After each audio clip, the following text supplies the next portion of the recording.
Hola, ¿qué tal? Bienvenidos. Esto es Diálogos con Marta. El día de hoy hablaremos acerca de la despenalización del aborto. Todos decimos estar a favor de la vida. Sin embargo, hay voces antagónicas en las que, se refuta que es un derecho de la mujer para decidir sobre el momento en que quiere tener hijos y el número de hijos, que además también está plasmado en la Constitución de nuestro país. Y para hablar de este, importante tema, me acompañan especialistas. Esmeralda Lexiur Ferreira, ella es abogada y consultora en materia de derechos humanos y género. Gracias por estar con nosotros. Mayanid Martínez López, coordinadora de la Fundación Mexicana de Planeación Familiar AC. Bienvenida. Gracias por estar aquí. Y Katia Esteba Cruz, ella es vocera de Redefine Veracruz. Yo quiero comenzar este tema porque, si está en la mesa del debate nacional, es precisamente porque se ha intentado modificar y en nuestro país la legislación al respecto. En enero fue aprobada por el Congreso del Estado una iniciativa que mandó el gobernador para proteger el derecho a la vida. Y es importante hablar sobre los derechos humanos en este tema. Bienvenida, gracias por estar aquí. Cuéntame de esta iniciativa. Todavía es iniciativa porque se necesita que sea aprobada en 2 sesiones, solamente fue aprobada en una. Quizá esta legislatura no la termine, pero yo quiero que por favor me hables acerca de esta modificación al artículo 4 constitucional. Claro que sí, Marta. Antes que nada, muchas gracias por la invitación. Y al respecto comentarte. Efectivamente, en enero lo que sucede es que el Ejecutivo manda, dentro de las facultades que tiene la sociedad, es la de reunirse un cúmulo de ciudadanas y ciudadanos para el efecto de hacer las llamadas iniciativas populares. Una vez que tienen un número determinado de personas, a estas personas se le hacen llegar ya sea un diputado o una diputada, o en este caso al señor gobernador, que tiene esa facultad de poderlos transmitir. El señor gobernador manda esta iniciativa al Estado que pretende precisamente ampliar o debatir nuevamente el tema del derecho a la vida.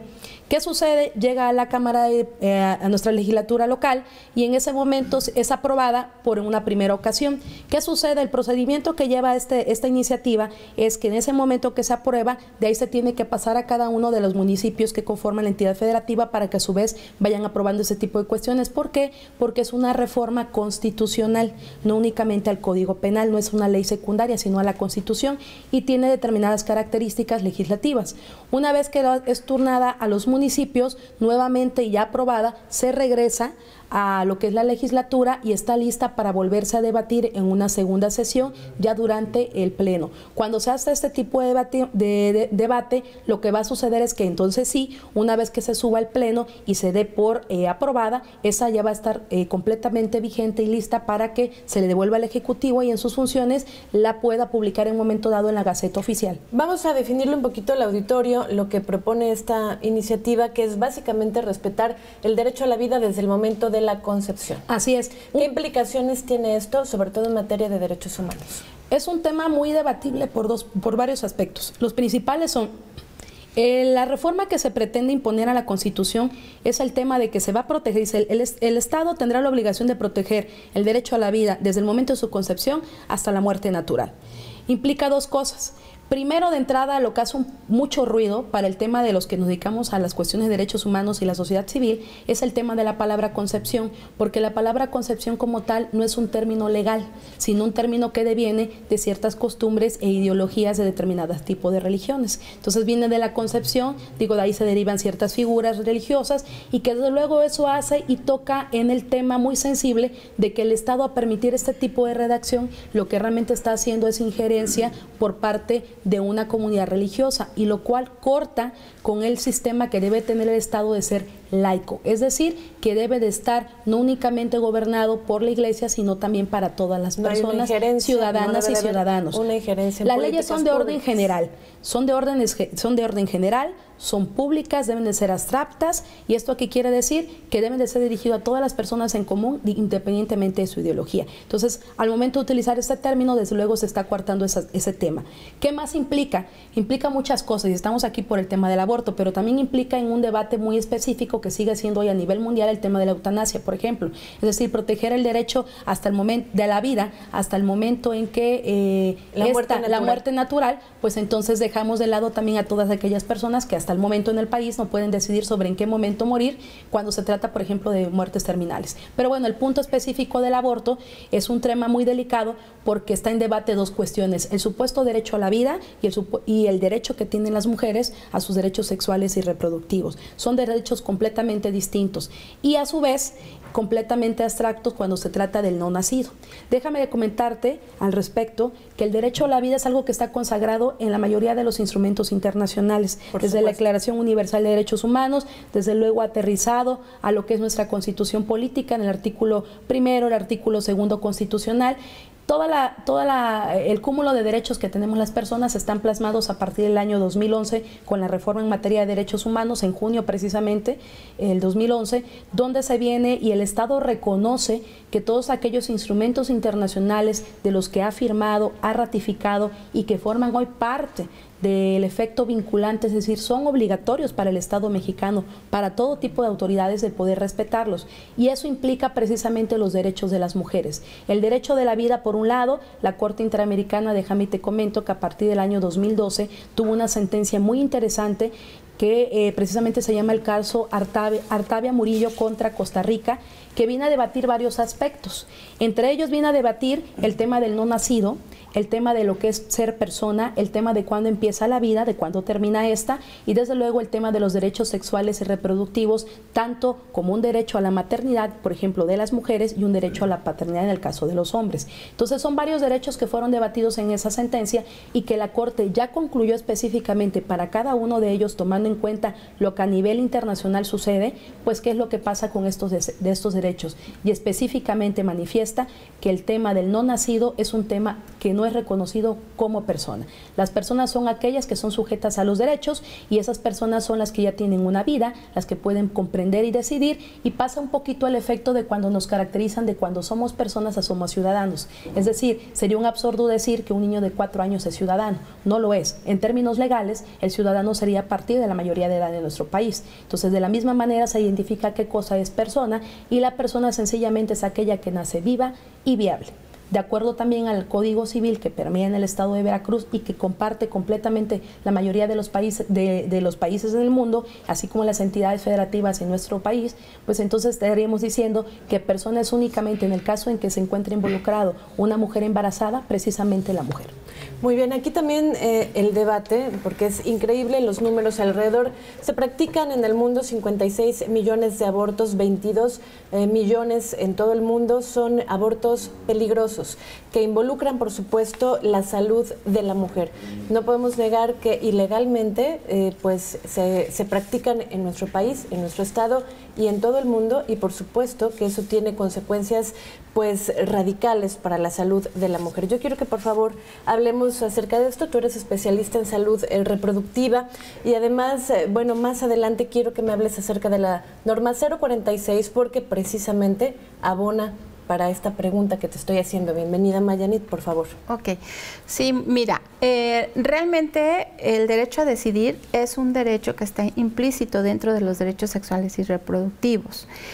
Y esto implica que tanto los hombres como las mujeres tienen el derecho a decidir cuándo tener a los hijos, con quién tenerlos y el esparcimiento que se dé entre cada uno de ellos. Establecido también esta leyenda en la Constitución. Exactamente, en el artículo 4 constitucional. Entonces, prácticamente, si hablamos de los derechos sexuales y reproductivos de las mujeres, a las que todas tienen derechos, esta iniciativa contraviene a los estándares internacionales en materia de derechos humanos también, y en materia de derechos sexuales y reproductivos. Déjame platicarte que México ha ratificado en la segunda conferencia de población y desarrollo, el Consenso de Montevideo, que trabajará durante estos próximos 2 años en que las mujeres tengan derechos a la interrupción voluntaria del embarazo en los casos permitidos por la ley, obviamente, pero también en los casos en donde las mujeres, o en este caso también las mujeres adolescentes,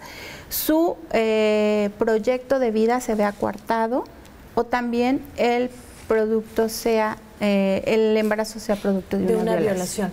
Sobre todo, algo muy importante, que la mayoría de los embarazos en adolescentes, en este caso, está creciendo increíblemente. Pero aparte, la mayoría de esos embarazos son productos de una violación. Bueno, y muchos no. También ahí hace falta mucho trabajo en materia de prevención y de salud sexual y reproductiva. Yo te quiero preguntar un asunto que también me parece muy importante, que es el asunto de vista pues ético. Porque, bueno, pues a principios de este siglo muy pocos países tenían en sus legislaciones pues la despenalización del aborto. En la mayoría de los lugares pues era prohibido. A partir de unos 20 años esta situación a nivel global, incluso en México, ha cambiado. Te quiero pedir, por favor, tú como socióloga, que nos hables desde un punto de vista ético y global acerca del aborto. Sí, claro que sí. Creo que hemos ido avanzando mucho en tema de derechos humanos y en el tema de derechos humanos que tienen que ver con mujeres jóvenes y adolescentes. En ese sentido, los últimos meses, por ejemplo, la ONU ya se pronunció a favor del aborto como un derecho humano por un caso que hubo en Perú de una joven de 17 años que no se le permitió abortar aunque su producto tenía una complicación médica. 15 años después, la ONU determina y le dice a Perú que violó sus derechos sexuales y reproductivos y que como tal el aborto es un derecho humano.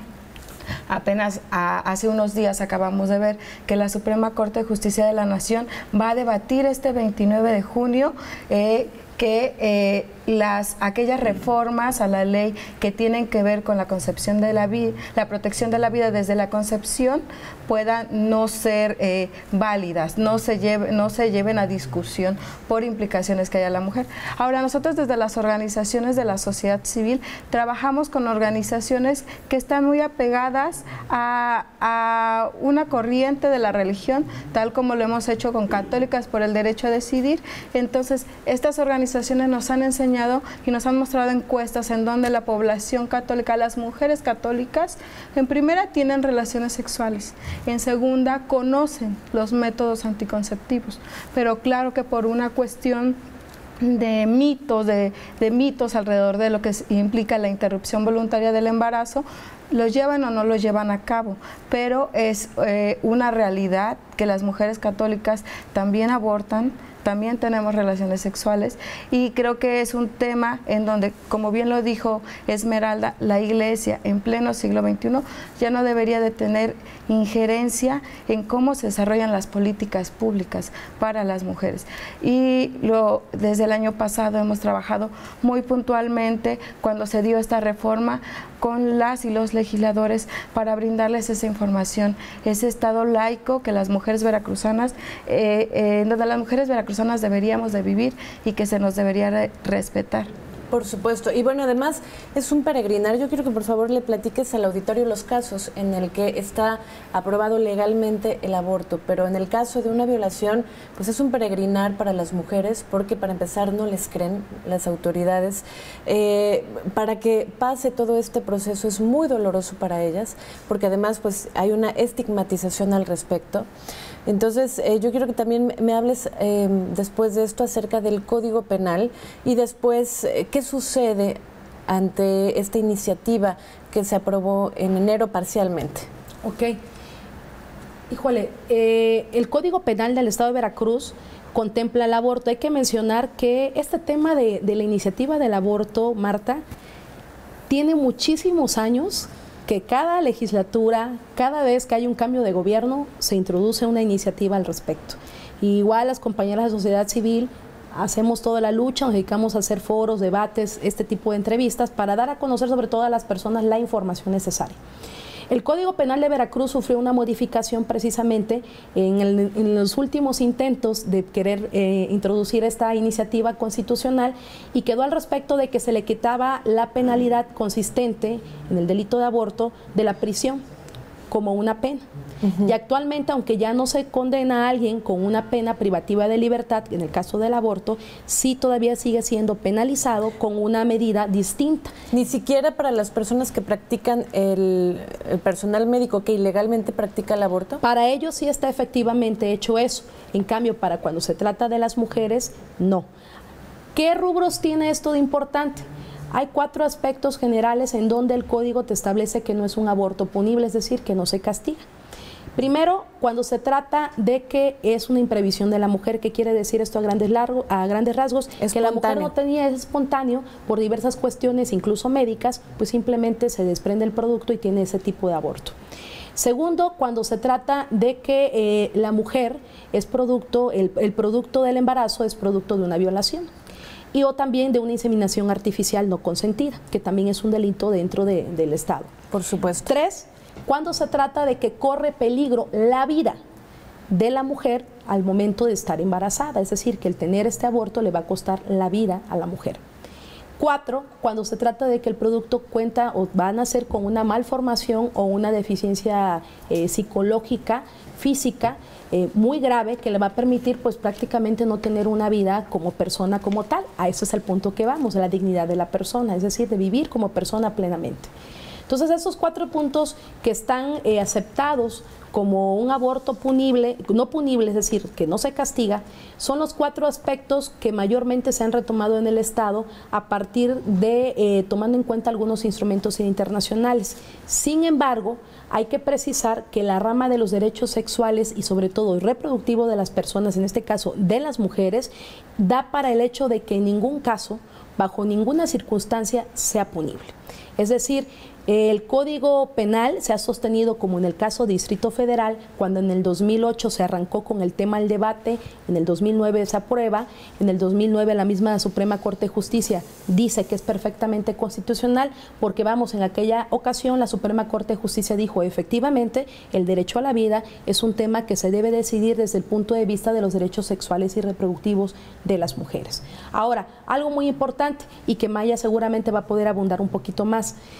El hecho de que actualmente la tendencia, por ejemplo, en instrumentos como son otras normas que derivan dentro del Estado mexicano, como lo son precisamente el caso de la norma 046, también sufrió modificaciones por el tema que tú comentas, el peregrinar.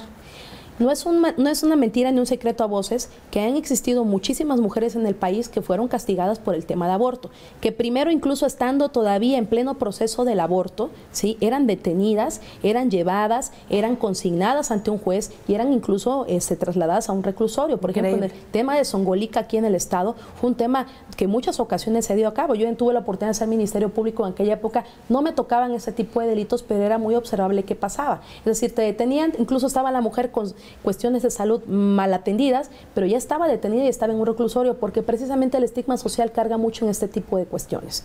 Ahora, ¿qué se hace? Bueno, ahora peregrinar se corta un poco cuando se trata del tema de que ha sido por casos de violación, y la misma norma 046 ha dicho no más, porque hasta antes de la modificación, ahorita en el mes de marzo de este año, sí había realmente que hacer un peregrinar. Había mujeres que cuando ya tenían la autorización, es decir, tenías que denunciar.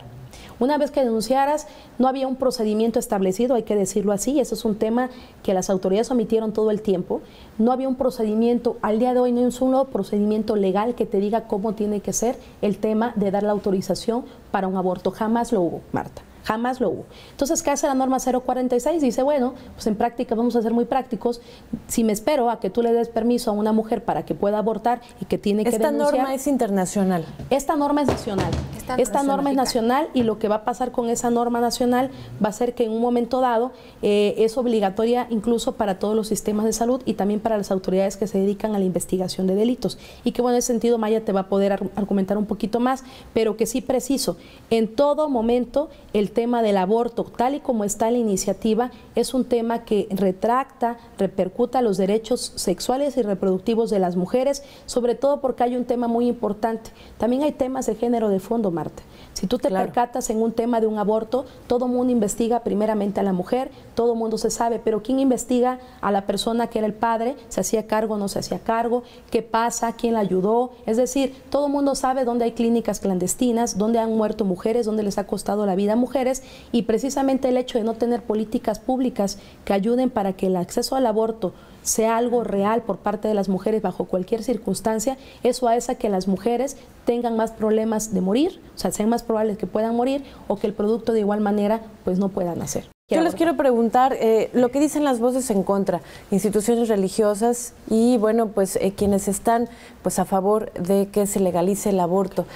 Dicen que definitivamente pues tiene consecuencias psicológicas graves para la mujer, que evidentemente es un asesinato, que se está coartando pues el derecho de un embrión que para muchos es considerado una persona y que también hay un debate al respecto. Yo creo que me den por favor su punto de vista. Sí, claro, desde ese punto de vista, lo que nosotros sabemos, por ejemplo, es que el derecho canónico de la Iglesia no penaliza el aborto y que el aborto no es causa de excomunión. Entonces ese es un discurso que maneja muchísimo la Iglesia, en donde nos dice a las mujeres que abortamos que somos las peores mujeres del mundo y que por eso la Iglesia nos excomulga. No es así, ¿no? Creo que, por ejemplo, ahí nuestro obispo debería de tener muy claro y debería de poder hablar con la verdad de lo que dice el derecho canónico, que es como nuestra ley constitucional, pero para la Iglesia, ¿no? No sé, nosotros hemos hablado y tenido mucha relación con esta organización que yo te mencionaba, Católicas por el derecho a decidir, en donde nos ha dicho hay una diferencia, se debe tener muy claro en los legisladores la diferencia de legislar con ética y legislar con moral.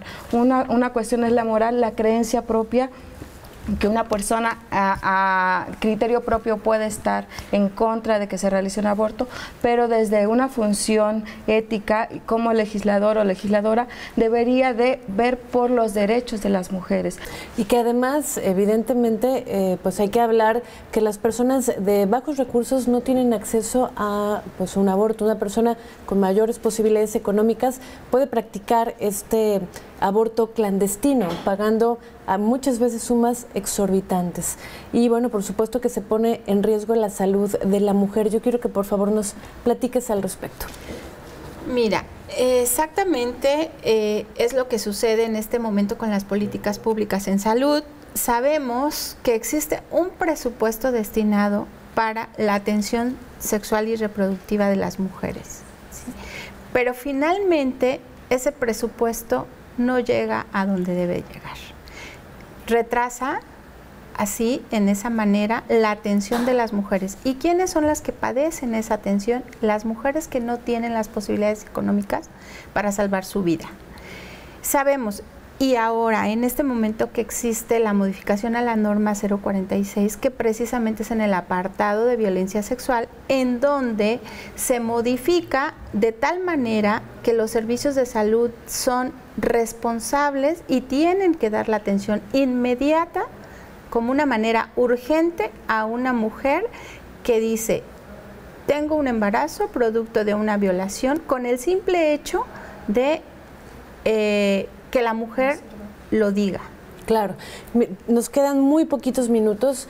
Quiero comenzar contigo una conclusión. ¿A dónde pueden pues ponerse en contacto con ustedes, incluso con las asociaciones en donde están trabajando a favor de los derechos y la igualdad de la mujer? Comenzamos contigo, Esmeralda. Ok, claro que sí. A manera de conclusión puedo decir que el derecho sexual y reproductivo de la mujer está garantizado en todos los tratados internacionales, la CEDAW, la Comisión Belé do Pará, la Constitución Política, artículo 1 constitucional, el artículo 4 constitucional, es decir, son derechos sexuales y reproductivos que tenemos las mujeres y desde luego todo este tipo de atención, ayuda, yo les pido muchísimo a la sociedad, a la gente que nos está escuchando, que se acerque a la Red Veracruzana por el Derecho a Decidir. Hemos hecho foros, hemos hecho pláticas, hacemos este tipo de conversatorios y vamos a abrir revista con gente como tú que está muy a la apertura de estos temas y que desde luego se puedan informar para poder tener un concepto y para poder apoyar la causa no solo de las mujeres, sino también la causa de las personas, de las que estamos aquí.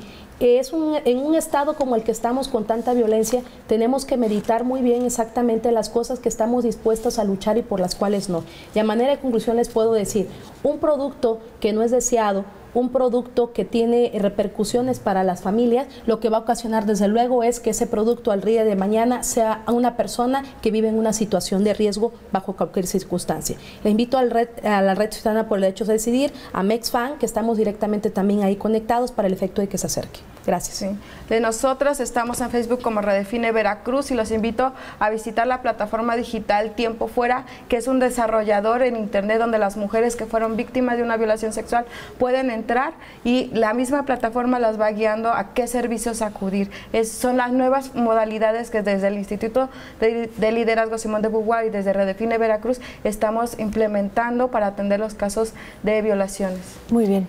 Y nosotros como la Fundación Mexicana para la Planeación Familiar estamos en coordinación con los servicios de salud del Estado, en el que las mujeres pueden acudir a cualquier hospital del Estado y serán atendidas.